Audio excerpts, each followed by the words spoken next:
Magandang oras mga kati at sa mga kababayan, meron tayong bigyan ng reaksyon dito na video courtesy ni Miss Cara David. Napakagandang video nito kasi pinag-usapan dito ay Yamashita Treasures.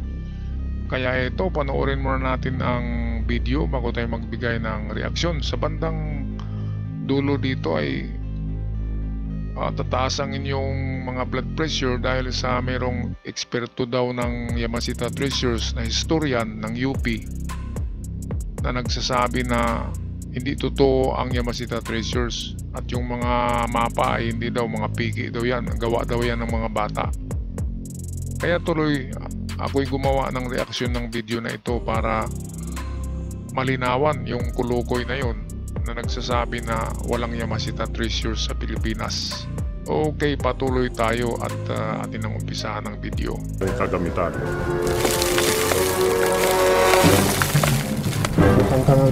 Pag hindi kami pumayag, masasaktan daw kami. Pag pumatay daw kami ng isang Hapon, kapalit nun 100 Pilipino. Tawang kalabaw ang kailangan, pero pag binababa na ang kahon, 3 tao ang bumubuhat sa magkabilaan. Bali 6 na tao yun. Kwento ni Tatang Ago, ingat na ingat daw ang mga Hapon sa mga misteryosong kahon. Paone. Kakaiba ang mga kahong iyon, hindi ko alam kung ano ang laman.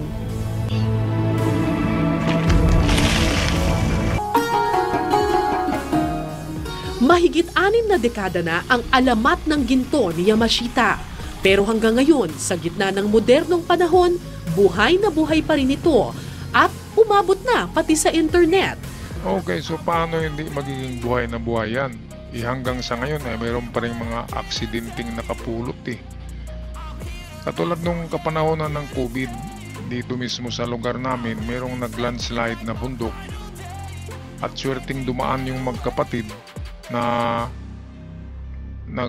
nag-ano ng kalabaw nila, nagpakain sa damuhan. Dumaan sa nag-landslide na bundok ay nakita nila yung mga gold bars na sumabog yung box, nagkalat, pinulot nila, and then in just 3 years ang mga itong magtatanim ng palay ay nagiging milyonaryo, nakapagpatayo ng mga mansyon at mayroong mga negosyo na napakarami. Sa 3 taon lang saan ba sila kumuha ng pera? Ang mga tatay nila ay ganun din ang trabaho tagatanim ng palay. Ngayon merong nakatiktik sa kanila, wala namang usok na maitatago, di ba? Na nakapulot nga sila doon sa naglandslide na bundok. At isa yan sa mga sa mga ebidensya na meron nga.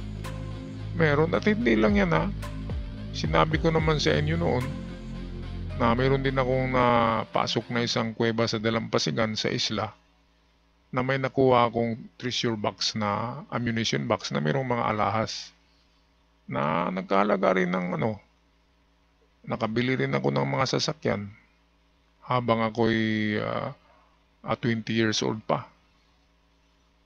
20 years old.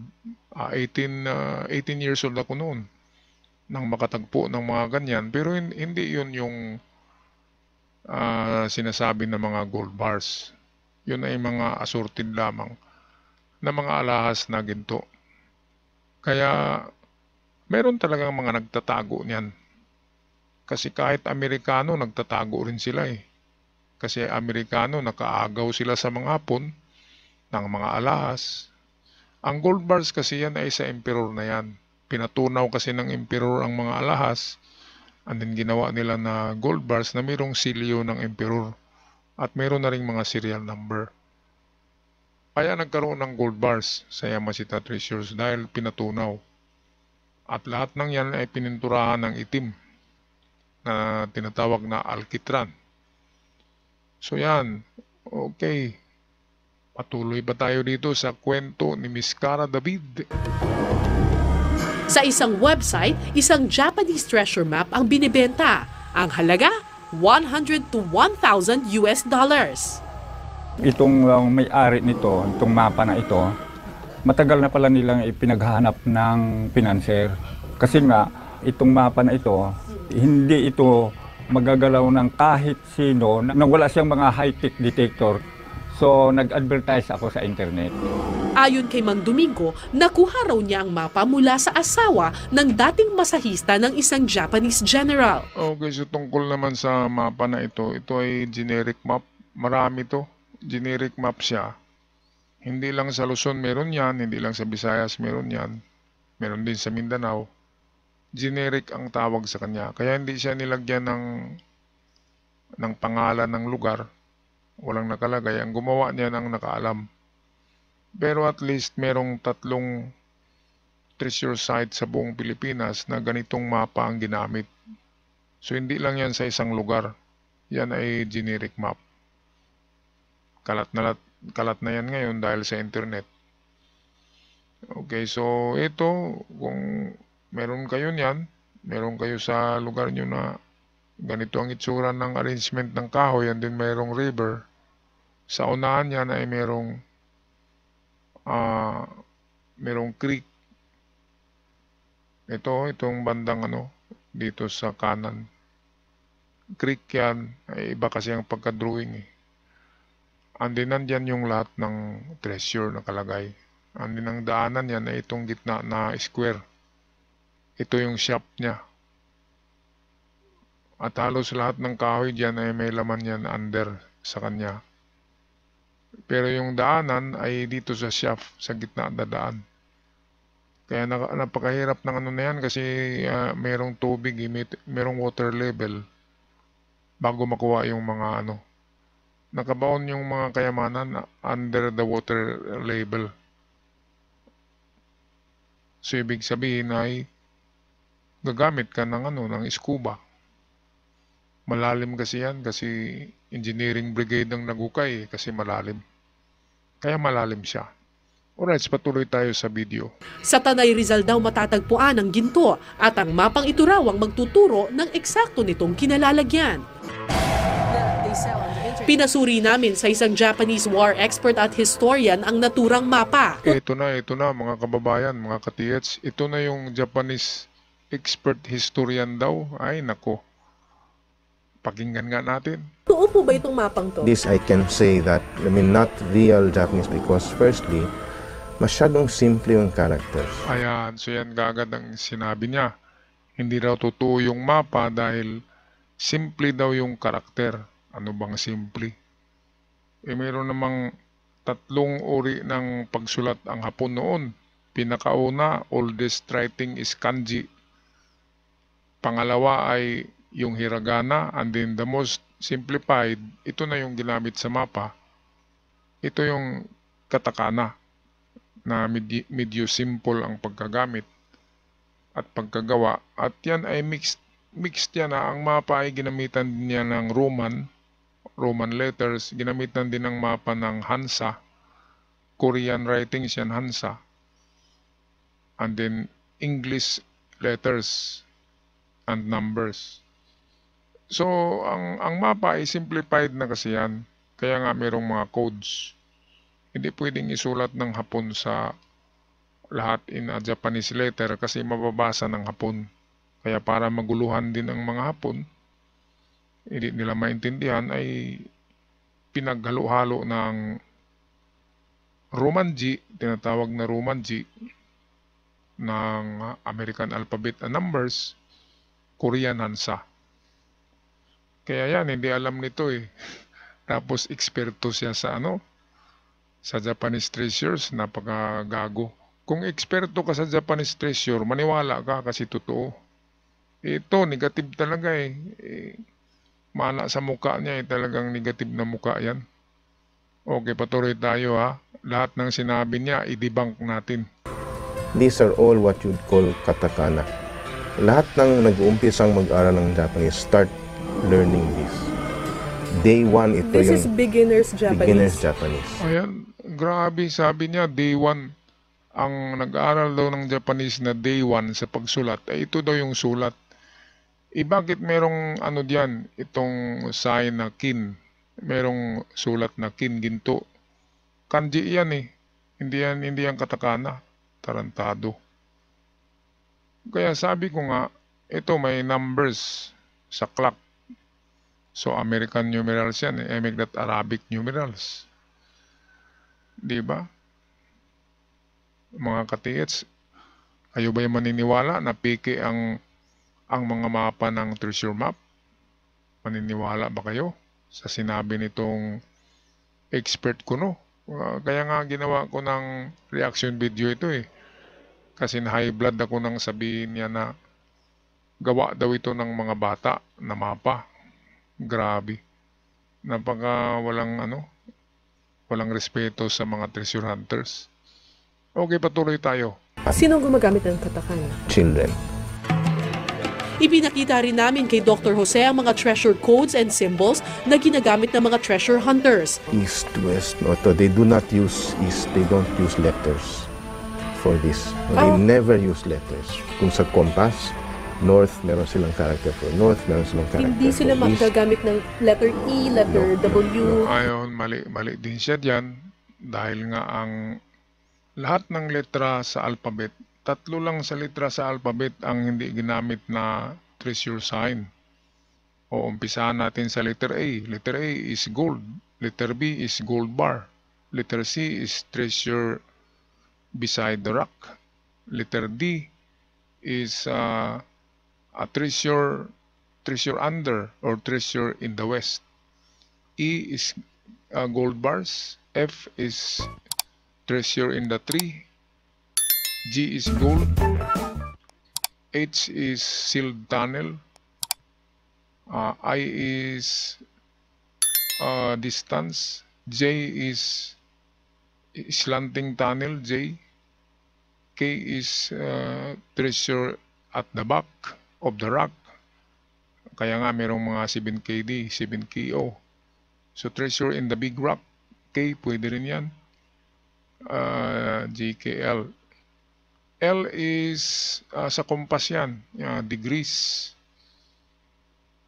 M is in the water. N is under. O is on the spot, treasure on the spot.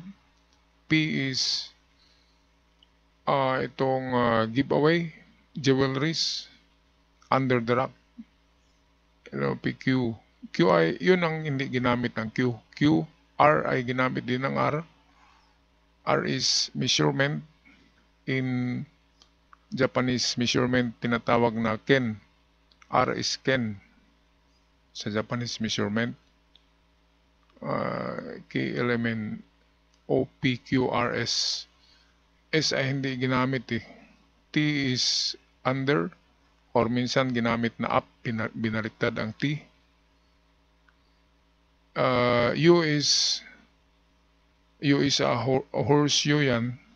U is a part of emperor treasure. Merong emperor treasure kapag U or horseshoe. V is kanji. Treasure entrance or distance. Ang V. X is target, right on target. Y is tunnel. Tunnel beside. G is 5 meters down. Kaya lahat ng letra ay may kahulugan sa treasure hunting, mga katiets. Itong eksperto dito, palibasa hindi nakabasa yan ng mga treasure code books, no? Kaya wala siyang alam. Kaya sabi niya, walang ginto sa Pilipinas. Paano naman yung nakahukay, di ba? Paano naman yung nakakuha? Bakit sabihin niya wala? Dito sa amin, apat ang alam ko na nakakuha. 4. Yung dalawa ay talagang showway. Milyonaryo talaga. Yung iba ay secretive lang. Gold bar yung nakuha nila. Yung sa akin naman ay alahas lang yun. So, parang not counted, di ba? Yung mga alahas lang sa box, yun ang tinatawag na individual soldiers gold. Yung mga gold bars na nakalagay sa kahon, yun yung mga emperor treasures or general treasure, mga treasure ng general. Okay, so isang gold bar ngayon ay nasa ano na eh. Maliit na gold bar, 6 kilos times magkano na ba ang kilo ngayon? Ang gramo ay 6,000 eh. So nasa 18 to 19 million ang isang barita na 6 kilogram. Grabe. Okay, patuloy tayo mga kababayan. And especially during that time, anti-American sila. Ibinabasa ko rin kay Dr. Jose ang Japanese markings na nakita namin sa lumang balon. Akala ko may ebidensya ng ginto ang mga karakter na nakasulat, pero No, this is July. And then dapat may numero din dito. So it's July, ito yung isa pa. Ito It's yung July. kanina niyan. this would be a number also. Okay, so tama siya na merong pizza dyan. Yan kasi ay nakita ko rin yan kasi meron akong libro na ganyan, Asian Loot. Totoo yan, merong pizza dyan, pero merong mga katabihan na treasure code and sign na hindi niya alam. Merong nakasulat dyan na parang yung sharp na sign, sharp. Sharp is yan eh. Ang gold bar pa rin yan, yung parang naka kwadro-kwadro. At meron pang diyan, merong indicator ng lalim. Hindi niya nakita eh kasi nahiwalay yun. Kaya hindi talaga siya eksperto, lalo na sa treasure science. Hindi siya eksperto doon. Alam niya siguro yung mga pizza lang ng gera, mga nangyayari. Pero kapag treasure na ang pag-usapan, ay wala ka talagang masabi kung hindi ka treasure hunter. Kasi wala kang experience eh. Lalo na hindi ka nagbasa ng libro. Katulad niyan, Asian Loot, kay Cara David yan eh. Mabuti pa si Cara David, mayroong ganyang libro. Ang bili ko niyan noon na Asian Loot ko na libro, galing pa yan ng Amerika. Sinulat ni Charles McDougall. Bili ko noon ay 3,500 eh. Sa Amazons. In-order ko pa yan sa Amerika. Ngayon ay marami ng Xerox niyan. Yung sa akin, original, galing pa ng Amerika. Kaya yung mga nakasulat dyan ay plano ko i-share sa inyo yung mga nandyan sa libro na yan. Pag may time ako ay kukunan ko yan ng mga pictures. At i-share ko na rin kasi sayang tong libro na to, mahal. Andin ako lang yung nagbabasa. Dapat mabasa din ng mga ka-TH, di ba? Okay, patuloy tayo dito sa kanyang mga sinasabi nitong eksperto daw. At atin din i-debunk. Ang kanyang mga sinasabi kasi maling-mali, mga ka-TH. So ito yung date. So date lang ito. It's a date. pati ang sinasabing cyanide na ikinamatay daw ng kasama ni Ka Aris at siyang ginawang proteksyon daw ng mga Hapon sa ibinaon na Tagong Yaman ay kanyang ipinaliwanag sa amin. Question 1 is, saan mo makukuha yung poison gas? Japan was not using poison gas in the Philippines.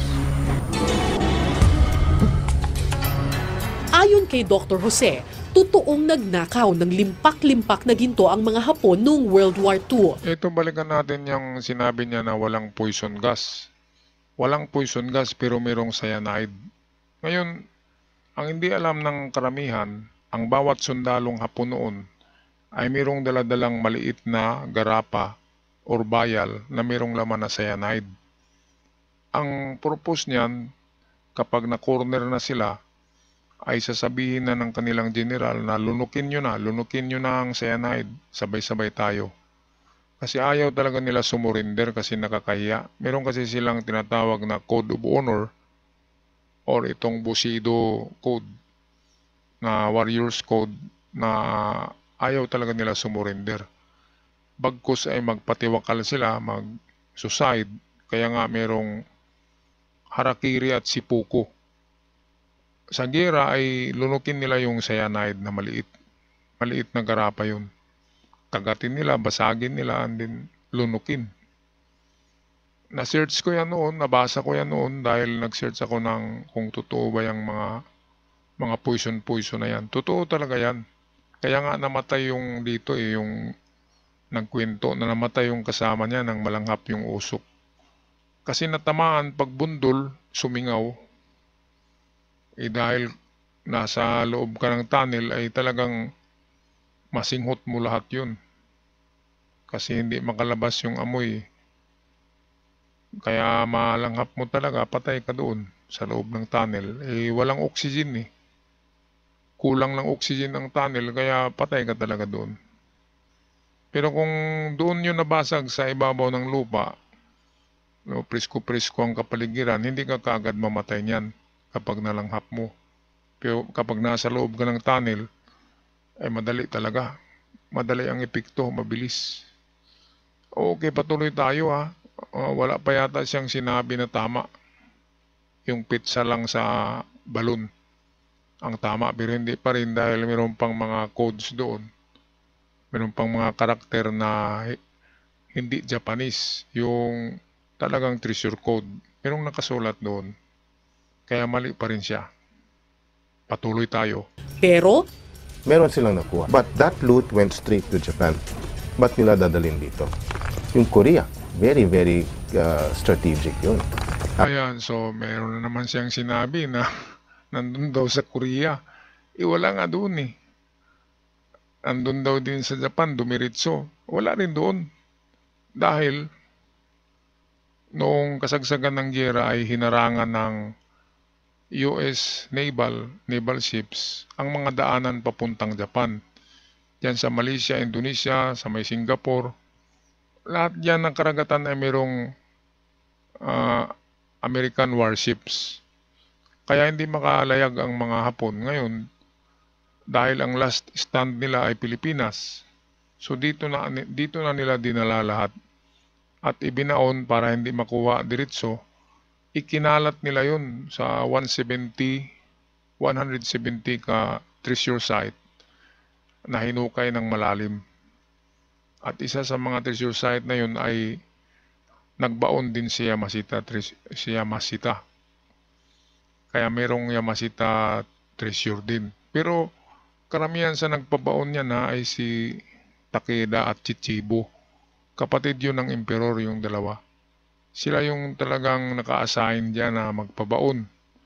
Gamit ang engineering brigade, ito yung isang batalyon ng mga engineering brigade. Kaya marunong silang gumawa ng tunnel, marunong gumawa ng bunker, dahil nga mga engineer. Kaya malalim ang pagkabaon ng Emperor Treasures. At ngayon, bakit tinawag na Yamashita Treasure yan? Dahil si Marcos noon, nang gumawa siya ng batas sa treasure hunting, ay sinabi niya na lahat ng ginto na nakabaon sa Pilipinas ay pangalanan natin na Yamashita Treasures. Kaya lahat ng ginto na pangumay-ari ng Hapon, tinawag natin ngayon na Yamashita Treasures. Dahil yun ang sabi ni FM Apolacay na ang mga ginto ng Hapon ay binaon, tawagin na natin na Yamashita Treasures. Kasi si Yamashita ang pinakasikat na general noon. Pero actually, hindi si Yamashita ang nagbaon lahat. Meron lang ibinaon si Yamashita sa Kiangan na 3 medium deposit. Yun lang yun. Saka sa Baguio City, yung nakuha ni Rogelio Rojas, yun yung tunnel na ginawa ni Yamashita. Which is, pinasabugan yung entrance, natabunan pati mga Japanese soldier doon sa loob ng tunnel. Kawawa, kasi nagmadali si Yamashita noon eh. Kaya imbis na tabunan, pinasabog na lang ng dinamita para matabunan yung entrance. Yun yung nasa lumang hospital ng Baguio City. Diyan yan sa likod. At sikretong, may mapa kasi diyan si Rogelio Rojas eh. Kaya nakita nila yung daanan sa yung tinatawag na ventilation. Doon sila dumaan. Ventilation ng tunnel, hindi sa entrance. At yung ventilation ay nandun sa may puno. Doon dumaan sila Rojas sa ventilation ng tunnel. Kasi ang entrance noon sarado na. Kaya bakit sinabi nitong mama dito na walang ginto si Yamashita? Wala nga dalang ginto si Yamashita galing ng Malaysia. Ang mga ginto ay narito na sa Pilipinas eh. Nauna pa yung ginto kay Yamashita. At hindi si Yamashita ang nagdala ng ginto sa Pilipinas, kundi yung ibang mga batalyon na dumating na nauna sa kanya. O ayan. So, ilang saglit na lang matapos na tong video, balik tayo. Yung Korea, colony pa nila yun. Bakit nila dadalhin dito sa Pilipinas when alam nila na yung population dito galit sa Hapon? Pero kung walang ginto sa Pilipinas, bakit tadtad ng mga tunnel ang probinsya ng Cagayan? This is not unique sa Philippines. Ginawa nila ng mga tunnel sa South Pacific Islands. Ang sabi po ng mga treasure hunter, dahil daw doon din nilalagay ang treasure. I wouldn't say that. Kasi lahat ng battlefield areas ng Hapon, especially 1944-45, may tunnels. If you have the headquarters right there, ba't mo ilalagay yung treasure mo? Dagdag pa niya, 10 buwan lang daw na malagi sa Pilipinas si General Yamashita. Mainit na raw ang bakbakan noon at papatalo na ang mga Hapon. Wala na raw panahon si Yamashita para maglibot at magbaon pa ng ginto. Totoo po ba o hindi ang Yamashita treasure? Personally, I think hindi totoo. Ayun, so finally final words galing sa eksperto na ito, hindi totoo ang Yamashita treasure, sabi niya. Eh kung nakasama lang to sa akin, makikita niya yung mga recovered treasure na napuntahan ko ng mga lugar eh. Saka makita niya yung mga marka sa bato na mayroon ng mga letra na American alphabet. Kasi kung talagang nag-research more about treasure, ay maniniwala na to. Siguro ngayon naniniwala na ito. Malaking pagkakamali kasi itong sinabi niya na negative, na walang treasure map. Yung mga gumawa daw ng treasure map, mga bata lang ang nagsulat. Ay nako, grabe naman. Sampal sa mukha ng mga treasure hunter itong sinabi na to. At kaya nga ati i-debunk at ibalik sa kanya yung sampal para mahimasmasan to, mga katiyats. Diba? Anong masasabi nyo, mga katiyats, sa sinabi niya na walang Yamashita treasures, walang mapa na totoo, gawa lang ng bata, at walang mga treasure codes and signs? Kayo ba'y maniniwala dyan? Paki-comment na lang sa ating comment section, at sa mga bago pa lamang sa channel, huwag kalimutan mag-subscribe. Napakalaking tulong para lalago ang ating treasure hunting channel. Hanggang sa muli, paalam at ingat ang lahat.